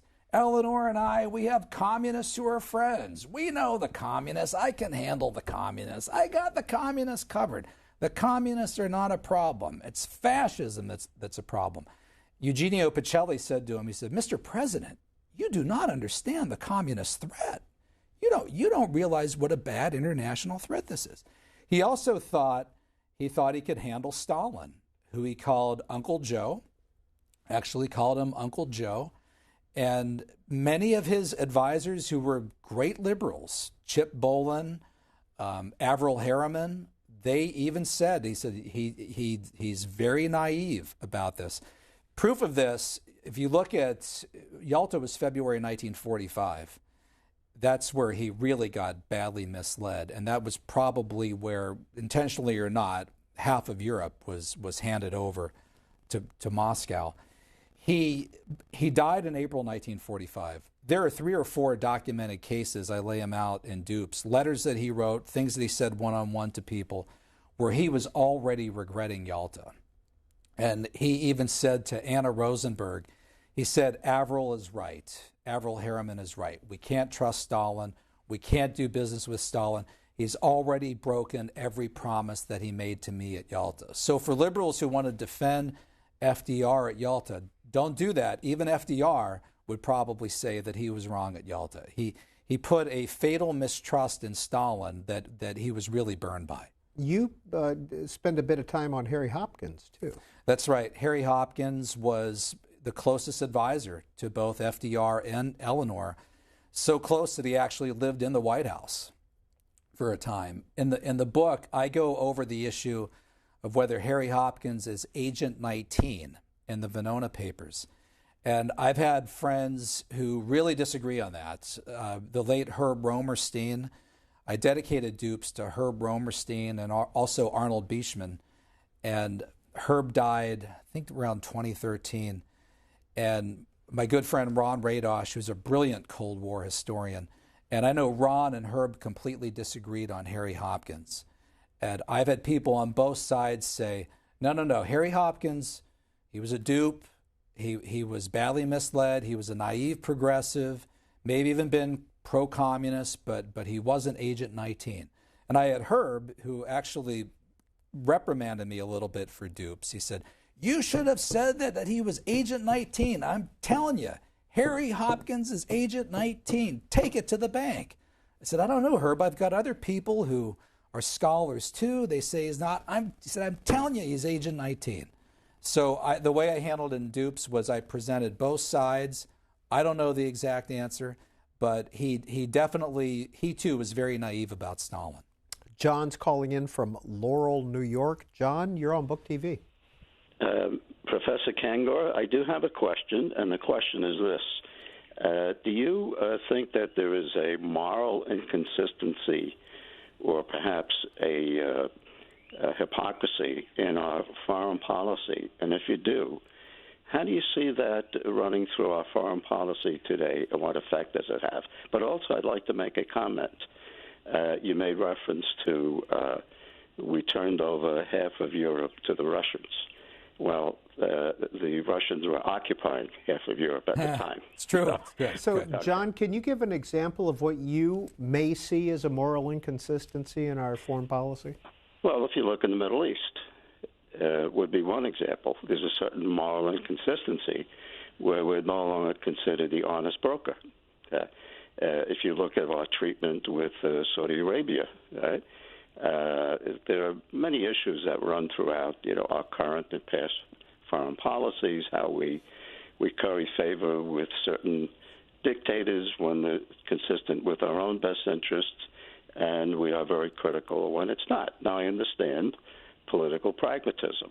I do understand that.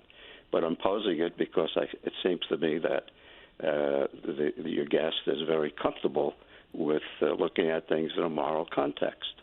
Thank you, sir. Well, let me focus on the Yalta. I knew as soon as I said that I would regret the way I said it. This is the problem with live television, especially with a big blabbermouth like me. But, okay, so did we hand over half of Europe at Yalta?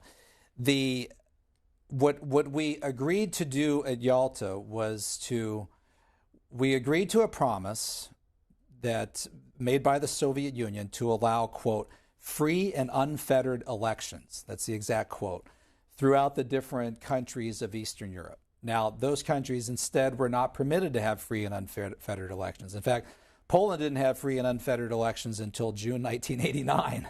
So it came 44 years later. And by the way, those free and unfettered elections, they only opened up 100 seats that were contested. So they didn't even open everything. And the communists lost 100 out of 100 seats, which is why they don't hold free elections in Cuba. It's why they don't hold free elections in North Korea, because the communists lose when they hold those elections. But FDR was very naive. This is a quote off the top of my head. I hope I could get it verbatim. FDR said to William C. Bullitt, who was his first ambassador to the Soviet Union. FDR, under advice from people like Walter Duranty and others, became the first president to recognize Bolshevik Russia. Woodrow Wilson would not do that. The progressives progressive. I have a very interesting chapter in Dupes on Woodrow Wilson, which actually angered a lot of conservatives. They said, what are you doing with Woodrow Wilson? Wilson was evil, progressive. I said Woodrow Wilson was an excellent anti-communist. He drew the line there. He understood that they were, as he said, the Bolsheviks were barbarians, terrorists. Wilson would not recognize Bolshevik Russia. Churchill wouldn't. Churchill told Lloyd George, you might as well recognize sodomy before you recognize the Bolsheviks. The Republican administrations through the 20s wouldn't recognize the Bolsheviks. FDR did. FDR actually did. And FDR would later tell William Christian Bullitt, who worked for the State Department under Wilson, and at that point was pro-communist. He resigned from the State Department. He was so angry at Wilson for not supporting Bolshevik Russia. So William C. Bullitt goes over, becomes FDR's first ambassador to the Soviet Union. Got there, was so initially enamored with Stalin that he literally kissed him on the cheek, all right? Wined and dined by Stalin, by Uncle Joe. After being there for a few years, William C. Bullitt became one of the strongest, best anti-communists in America. And he came to FDR and he begged him. He's like, you got to understand, I was wrong. These guys are really, really bad.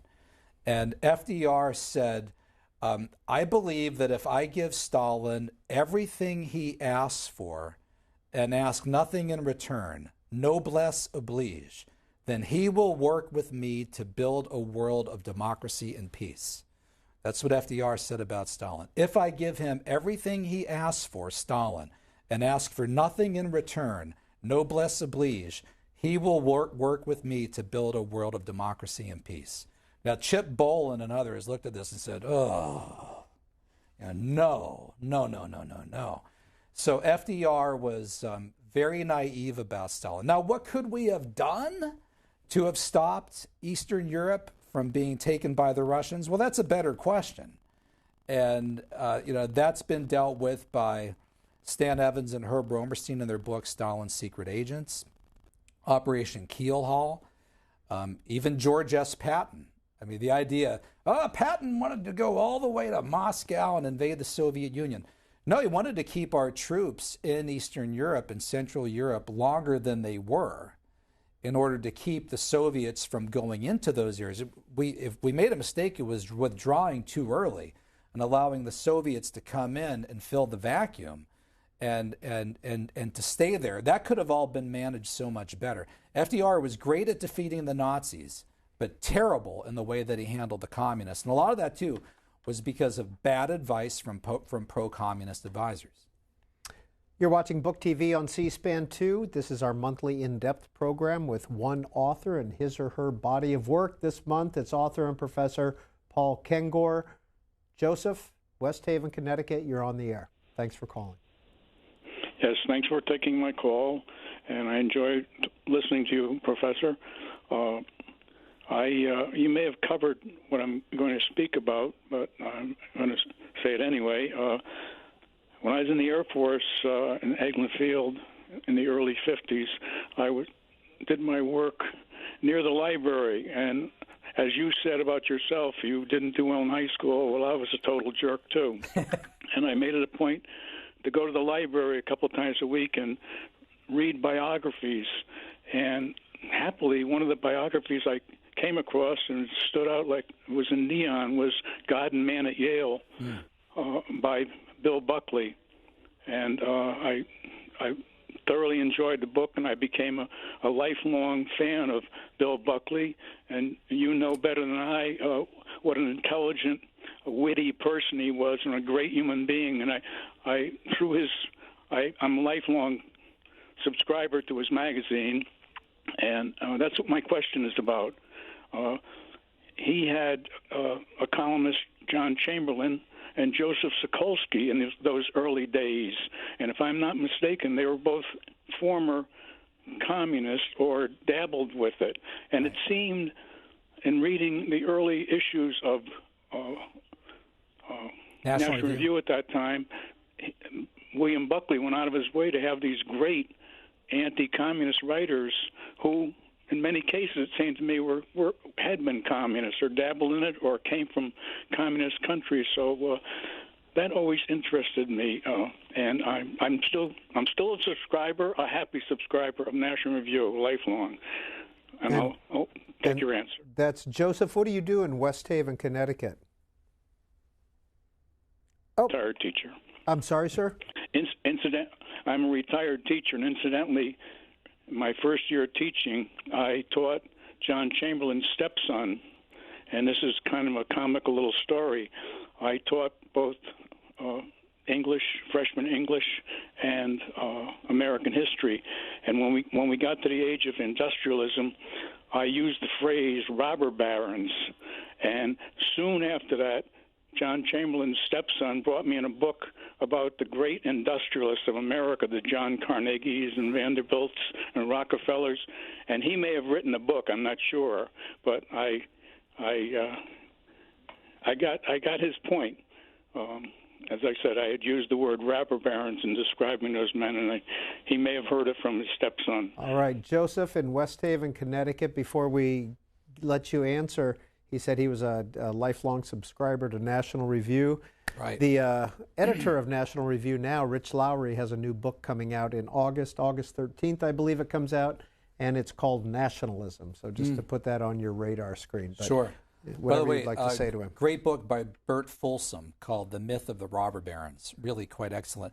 Yeah, National Review is very important to me, too. And in fact, it was 1989, I think, when I'll never forget this. The way I started writing, my writing career happened, I wrote a letter to the editor of the student newspaper, the Pitt News, on homelessness. And these people on campus that I was talking to, that I engaged in a kind of a discussion, were blaming the homeless problem on Ronald Reagan. And I looked at this and I tried to understand how this was Ronald Reagan's fault. And I went and I investigated it and I did what a science major would do. I looked at the pros and cons. I wasn't a conservative or a liberal. I even called the local homeless shelter and I said to the lady, I said, I took notes and I said, well, how is this the fault of Ronald Reagan? And she said, young man, I don't know what they're teaching you at this university, but this isn't Ronald Reagan's fault. These people are mentally ill. That's what she told me. And the liberals that I knew made fun of the homeless people that I walked by, and I would try to talk to the homeless people. So I wrote this letter to the editor. They ended up publishing it as a column. And then I got attacked. I got called a racist, all these different names. It was just bizarre. And then I responded by writing a column on the Contras. Spent another week or two taking away from my genetics course, focusing on the Contras and Contra Aid. And I wrote a piece in support of arming the Contras. And for that, I got called a Nazi. And my dad picked me up on a Friday afternoon. And he said to me, I can still picture to this day, he's driving over here, I'm on this side, and he said, hey, how's this newspaper column you're doing for the student newspaper? I said, pretty good, Dad, but I'm getting called all kinds of names. I got called a Nazi this week. And he said, a Nazi? I said, yeah, Nazi. He said, what, are you writing about Hitler? I said, no, I'm not writing about Hitler. I said, I wrote about the Contras. I got called a Nazi and a fascist. And before that, Dad, I got called a racist, just writing something about homelessness. He said, why? And I said, I don't know, Dad, but there's these people on campus, they're called liberals. And they call you the most vicious names when you disagree with them. It's unbelievable. They call you every name in the book. So this had the exact opposite effect. It convinced me to keep writing. But I asked my dad, this is the National Review part of it. I said, Dad, what is a conservative? What's a liberal? Right? I'm just writing this stuff as a science major. And I said, I could tell a liberal would probably read like the New York Times, this kind of thing. What does a conservative read? And my dad said, Buckley's Magazine. I said, Buckley's Magazine. What does that mean? And he said, National Review. I said, okay, National Review. Where do I get one of those? He said, well, when we get home, and my hometown was Butler, Pennsylvania, you'd go over to the bookstore and get a copy. So I went in, I got it off the shelf, I asked the lady where National Review was. And I read it cover to cover, and I didn't disagree with anything I read. And I thought, this is really amazing stuff. It's really... So I went into this totally a clean slate. And I started subscribing. I subscribed to National Review and the American Spectator and the New Republic. I love the New Republic, especially those years under Morton Kondracki, Andrew Sullivan, Fred Barnes, that whole group. Those are really the three that I kept. The Atlantic, too, I kept that subscription. Then I got to graduate school and I was so broke. I think I kept only the American Spectator at that point because it helped me keep my sanity because it was so entertaining and amusing. But yeah, National Review, very, very significant. And the earlier caller who accused me of being a Rand supporter, of Ayn Rand, hey caller, look up Whittaker Chambers' review of Ayn Rand, National Review, and look at how Chambers savaged Ayn Rand. And Buckley was no friend of Ayn Rand either. So you need to learn a little bit more about conservatism, libertarianism, all these different views. You gotta read more on this stuff. You've also written for the American Thinker magazine, Professor Kengor. Not in quite a while. It's been quite a while. Well, this is from May 13, 2016. Oh. Quote, the constant claims of Trump being another Reagan must be addressed and must be stopped if merely in service of truth, but also in service of what Ronald Reagan really represented and what we need to remember. The indisputable reality is that there is no meaningful, legitimate set of similarities between Donald Trump and Ronald Reagan. I think that was the last time I wrote for American Thinker. The readers savaged me for that. I was shocked. I was really shocked. I remember one of a woman in the reader comments section wrote something like, who is this guy Kengor? What is he, a communist? And I thought, well, no, I've probably written for American Thinker about 100 times up to that point. And I was just trying to plead with people. It's almost like a psychological thing where supporters of Trump wanted to affirm themselves by saying, well, they did this to Reagan too. And look how Reagan turned out to be, right? And wow, Reagan was attacked and called an idiot just like Trump. So they'd have like 2 or 3 things and say, well, this is just like Reagan. Well, other than the fact that they were both attacked for their intelligence and underestimated and that kind of thing, you can't have 2 people who are more different than Ronald Reagan and Donald Trump. I mean, look, come up with a bunch of other similarities too on growing the economy and other stuff, and even the fact that Donald Trump in many ways has governed as a president in a conservative way, including religious liberty, court picks. His court picks probably will turn out being better than Reagan's Supreme Court picks. That's all true.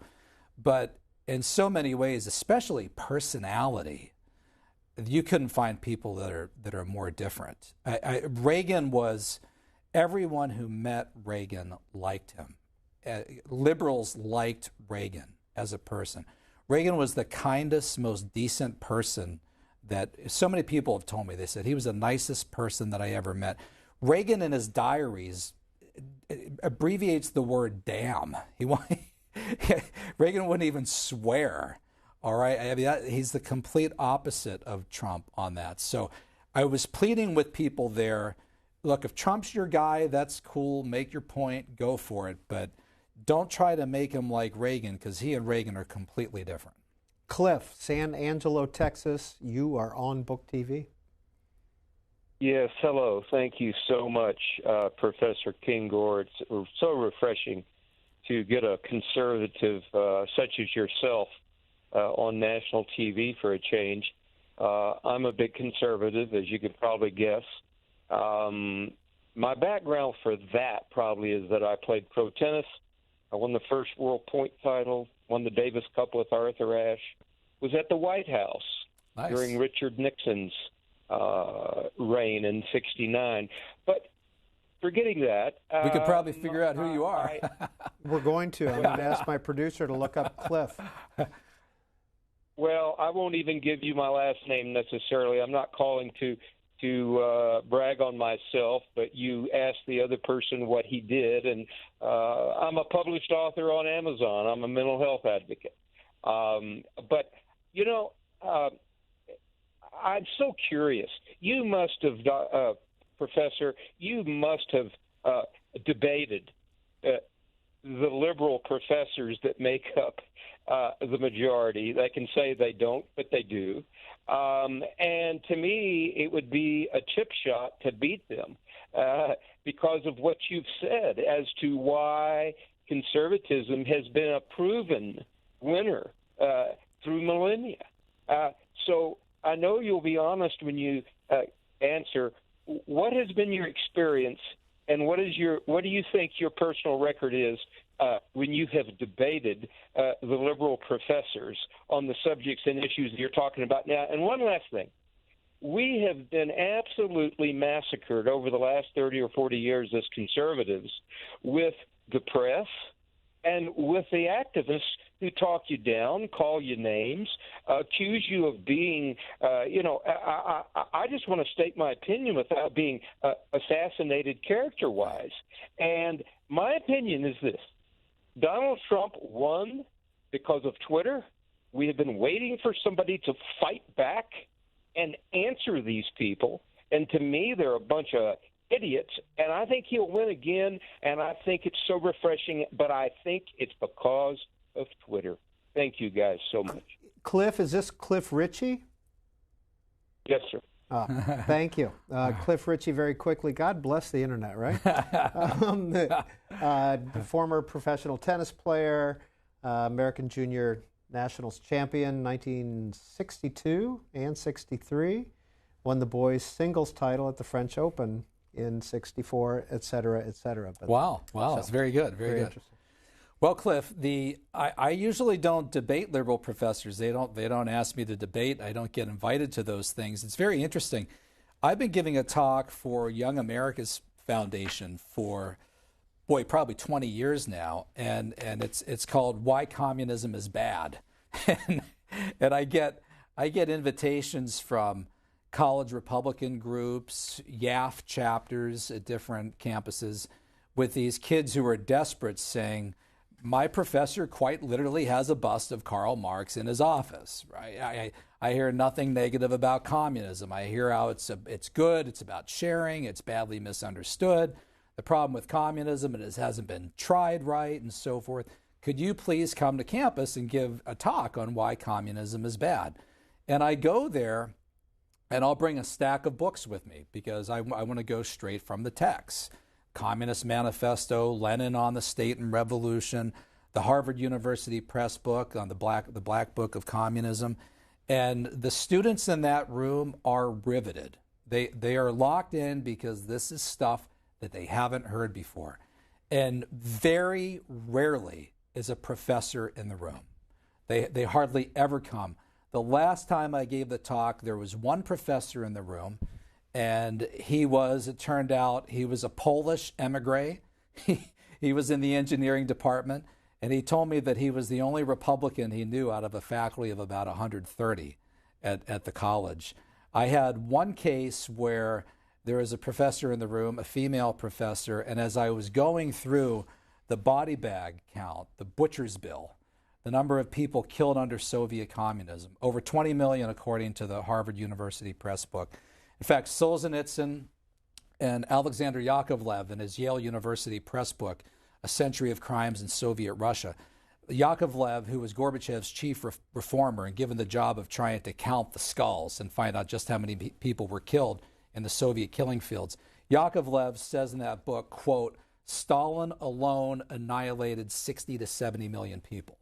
Now, Mao, according to the Black Book of Communism, was at least 62, 65 million, and the latest research on that is probably over 70 million.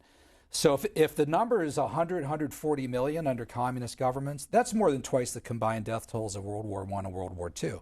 So I just lay all of this out very factually, and in one case, this female professor looked at me and was just shaking her head, disgusted, looking at me like the ghost of Joe McCarthy had flown inside my body and possessed me, because I was committing the sin of anti-communism. And Richard Pipes used to talk about this a lot. He said, with what you see with the academic left is not so much a pro-communism, but an anti-communism. They find anti-communism distasteful. It's more that they're against the anti-communists. They are anti-communist more than they are pro-communist. He said, you find very few communists. Maybe a lot of socialists, maybe a lot of progressives, definitely a lot of progressives, a lot of self-described liberals, but very few pro-communists. But they really, for whatever reason, their bad Joe of the Cold War is Joe McCarthy, right? So I've had this is an amazing statistic. Victims of Communism Memorial Foundation, which is right here in Washington, did a survey a few years ago. A fourth, I think it was about a third, something like 25, 30% of Americans believe that George W. Bush killed more people than Joseph Stalin. I mean, that is madness. How could you possibly believe that unless you spent 4 years in a university where you heard nothing bad about Stalin and only bad stuff about Bush? But this is what we don't know. And long answer to your question, they don't ask me to debate, and they usually don't even come to my presentations when I come to their campuses. They are very, very, very close-minded. I read everything on their side, And I find that they don't read our side, or at least read very little of it. Paul Kengor, Bill Ayers and Bernadine Dohrn have sat at this table. Wow. Interesting. Somebody you write about quite extensively. I write about them in Dupes. I also write about them in The Communist, and they were... And in Politically Incorrect Guide. Politically Incorrect Guide to Communism. They were founders of the Weather Underground, which when SDS, Students for a Democratic Society, wasn't radical enough, they went and they formed the Weather Underground along with Mark Rudd. And I read all of Mark Rudd's book. I've read Prairie Fire, which was the manifesto of the Weather Underground. Among the people that they dedicate that to in the book, in the very long beginning of a whole bunch of names, is Sirhan Sirhan, the assassin of RFK, which the Kennedy family, God bless them, they objected to Ayers getting tenure at the University of Illinois Chicago, where he was a professor in education there, precisely because of that. He still is. Sirhan. Yeah, I think he's no longer there currently. Is he he might be. Is he at Chicago, maybe? Yes. Yeah, University of Illinois, Chicago. Okay. And I don't know if he's currently still on faculty and teaching or not. But they were as radical as you can be. And in fact, look up, folks. September 11th, 2001, New York Times. Denisha Smith is the author, and her piece on Bill Ayers. It's called "No Regret for a Love of Explosives," where he talks about what a pleasant day it was when they bombed the Pentagon, when they bombed spots in New York City and Washington, D.C. That article appeared in the New York Times on September 11th, 2001. How chilling is that? As you're walking through Manhattan and the World Trade Center is falling, in the New York Times news box, in the New York Times, is that piece by Denisha Smith where Ayers is boasting about the day that they attacked New York and Washington, which of course in no way is to suggest that he would have supported 9/11. I'm not saying that. But Ayers would brag, guilty as hell, free as a bird, isn't America a great country? He was on the FBI fugitive most wanted list in the 1970s. After that, he and Bernardine, after they were freed, didn't do any jail time, went and got their degrees in education. And like so many people on the left, they went into academia. They went into higher ed. As did Kathy Bowden. She did. That's right. Columbia as well. And in fact, Ayers would publish books through Columbia Teachers College on teaching social justice in higher education. Luther in Loxahatchee, Florida. Good afternoon to you. Good afternoon. We're Hi. listening, sir. Please Hello? go ahead. We're listening. Please go ahead. Yeah. Listen, I was kind of concerned about a statement about alleging that Roosevelt was duped by Stalin by calling for free and fair elections in the occupied territories. Somehow he was not smart enough to figure that out. But he had to know at that time that we, good old U.S. of A., didn't have free and fair elections in our good old southern Florida and other parts of the South where I now live. So your claim that he was duped by them just doesn't ring true to me. Well, I don't know if A follows B, but you're right about the South. I'm with you totally. Yeah, that's very true. But he was still duped. By the way, if I can make a recommendation on this, Wilson Miss Campbell, who teaches at Notre Dame, has written some really good stuff on this. No, FDR had a fatal mistrust of Stalin and definitely placed unnecessary faith in Stalin that he shouldn't have. He was wrong about Stalin. He was totally wrong about Stalin. Here is an email from Martin. To what do you ascribe the rise of the left in American politics, leftist groupthink? Evidence among the Democratic candidates for president is mystifying, and he lives in Massachusetts. Yeah, 3 words: education, education, education. Where are you sending your kid to college? That's all the difference. All the difference.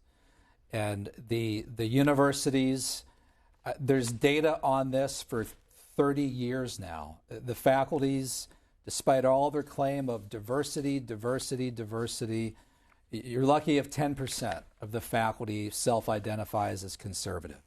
And that's in a country where the electorate has identified as conservative over liberal by about 40% to about 25% since the Reagan years. So it's the complete opposite of what's going on in the country. Despite all the claims of diversity and tolerance, the universities are an absolute ideological monolith. The few exceptions are places like Grove City College, where I teach, Hillsdale College, Liberty University, Franciscan University in Steubenville, Thomas Aquinas College in California. There's maybe 20 or 30 colleges where they're not completely taken over by the ideological left. And if those liberal professors did a better job of teaching students with perfect equanimity, but I think it's not even close, which is why products of our universities today are people like Alexandria Ocasio-Cortez, the Democratic Socialists of America. Go to the website of the Democratic Socialists of America. They call themselves, quote, the largest socialist organization in the United States. They're now claiming that they have about 40 to 50,000 members. And Communist Party USA, John Bachtel, who's the head of Communist Party USA, says that CPUSA has had a membership surge under Trump, and he says that their membership is about 5,000. Some membership surge. Would it go from 4,500 to 5,000? But anyway, if it's 5,000, well, the DSA, Democratic Socialists of America, dwarf that. The younger people are going to what they're calling democratic socialism more than they are. In fact, Communist Party USA just had its 100th anniversary meeting in Chicago last week. I was reading the reports on it in People's World, and the pictures that were in People's World, that was an old group. If the picture was an indicator of who they were, a lot of old folks with gray hair, not many young people in there. Have you ever debated the socialists or the communists, or met them? Oh yeah, I've definitely met them. Going back to my days as an undergrad, many times. I used to talk to them all the time, and I dialogue with them. People, if you send me a nice email without a bunch of four-letter words, all right, I'm happy to dialogue with people on this. But I've not had an invitation to a major college to have a civil debate about these subjects, which I'm happy to do with charity and with everybody being nice, and I'm always happy to dialogue. You guys believe in dialogue, right? I'm always happy to dialogue. In our remaining moments here, we want to make sure to show you what Professor Kengor is currently reading. He's reading Catherine of Siena, Padre Pio, The True Story, Lester Cole's Hollywood Red, and Russell Kirk's Concise Guide to Conservatism. And it goes on, new book out, Mark Levin on freedom of the press, The Vatican and the Kremlin, Marx on Religion, and Christopher Scalia and Edward Whalen's edited Antonin Scalia talking about faith. So that's just very quickly what Professor Kengor is reading. And this might be our final question, Professor. Does Mr. Kengor subscribe to the belief that the United States was founded on Judeo-Christian values? And if so, what evidence does he have? By the way, let me add there, that kind of backs up what I was just saying. So I'm reading a biography of Padre Pio while I'm also reading an autobiography of Lester Cole. And the Marx on Religion book is written by a pro-Marx guy. And then I'm also reading Mark Levin's on freedom of the press. So I spend all my time reading both sides. Well, America was founded, I'll give you a good recommendation on this. Michael Novak's book, On Two Wings, on the two wings of fides et ratio, faith and reason, and how the founders were infused by a profound respect for both faith and reason. But they were all the founders, the signers of the Declaration, at least 90% of them, 56, I think, signers of the Declaration, all were members of a church or Christian church or denomination. No more than 2 or 3 were maybe Catholic. I think almost all of them were Protestants. But they all certainly had a general Judeo-Christian framework from which they operated from. And that infused their support. Look at the unalienable rights in the Declaration of Independence, right? That's infused in part by the Lockean tradition. Right, life, liberty, and the pursuit of happiness, or life, liberty, and property. But clearly, the founders based our system on a framework of beliefs that were based on Judeo-Christian beliefs, natural law, biblical law, and a sort of deeper general moral philosophy of the day. If someone wanted to pick up one of your books, which one would you recommend? Oh, wow. I don't know. I guess maybe the book Dupes we've talked a lot about today. A quicker read would be 11 Principles of a Reagan Conservative, which I really wrote to try to reach out to liberals too. If you just read this, you'll understand conservatives better, And as Reagan said before a meeting with Gorbachev, we understand each other better, and that's the key to peace. If you could understand what the other side believes a little bit better, then you won't see them as haters, and you won't want to just denounce them. Author and Grove City College professor Paul Kengor has been our guest on In Depth. Thank you, sir. Thank you. God bless C-SPAN. Now, if you missed any of this program, in just a minute we're going to re-air it. And I also want to let you know that Lee Edwards will be our guest in August.